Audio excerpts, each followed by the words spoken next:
લે હોનું બસ મારું હોનું બંધ. પાછું હોનું બસ. બસ એટલે આ હું શરૂ કર્યું છે તમે બે? કાઈ નહીં ભાઈ, રમવું તો પડે જ ને.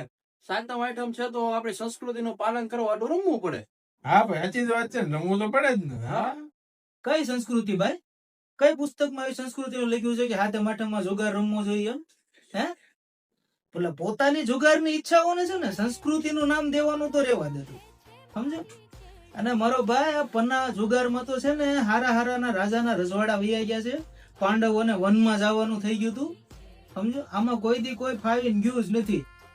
અને મારો ભાઈ હાથમ આઠમ તો ભગવાનનો તહેવાર, ભગવાન શ્રી કૃષ્ણનો જન્મોત્સવ, તો એની મજા લે ને, એની ભક્તિમાં તું તારો દિવસ કાઢ ને. હું કામ આ બધું કરવું છે? આમાં નો કરે નારાયણ માન તું હારી ગયો, હે તો તું દુખી. તહેવારના દિવસે તારા પરિવાર વાળા દુખી. તું મોઢું લબડાવીને બેહે એટલે પરિવાર વાળા બે છે ને, હે એની કરતા મારો ભાઈ મજા લે ને, ભગવાન શ્રી કૃષ્ણની ભક્તિ કર અને મોજ કર, સમજો.